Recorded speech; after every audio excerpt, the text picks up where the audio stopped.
2020 est instituée l'année de la sage-femme et de l'infirmier. Pour honorer ces deux professions, 50 sages-femmes et 50 infirmiers seront primés ce vendredi 4 décembre. Une première célébration pour reconnaître le rôle essentiel que jouent les personnels soignants dans la réalisation des objectifs de développement durable et de la couverture sanitaire universelle. Les organisateurs ont fait cette annonce à la presse ce jeudi. De jour comme de nuit, ils sont une présence permanente dans les structures sanitaires. Les infirmiers et les sages-femmes sont toujours là, attentionnés au chevet des malades.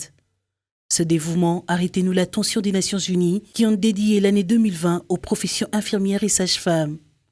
Pour marquer cette première célébration RDC, l'ONG PBM Health, en collaboration avec le Fonds des Nations Unies pour la population, va primer 50 infirmiers et 50 sages-femmes ayant totalisé au moins 20 ans de service.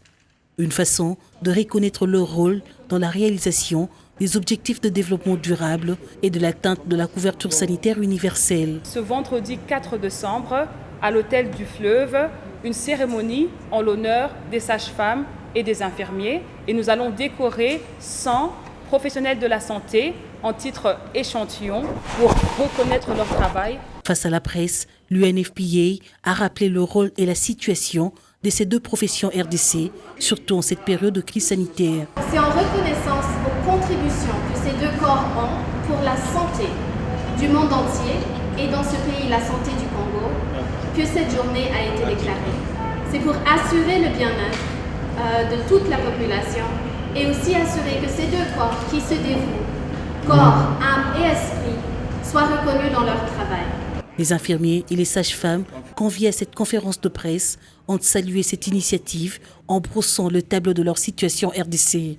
Si les infirmiers plaident pour la valorisation et la reconnaissance de leur métier, les sages-femmes, eux, plaident pour la réglementation de leur profession. Cette profession n'est pas réglementée. Ça, c'est vraiment un problème énorme que nous vivons. Et réglementer cette profession, c'est sécuriser toute une population. Et nous avons aussi d'énormes problèmes, nous sages-femmes, parce que nous sommes mal utilisés sur le terrain, sur les formations sanitaires. La première, c'est de protéger les personnels infirmiers et les sages-femmes. Parce qu'ils courent beaucoup de risques, surtout en période de pandémie.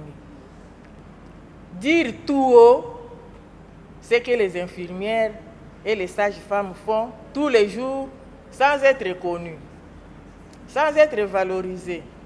Cette cérémonie d'hommage aux infirmiers et aux sages-femmes aura lieu ce 4 décembre à l'hôtel du Fleuve à Kinshasa. Les infirmiers pour pouvoir rassembler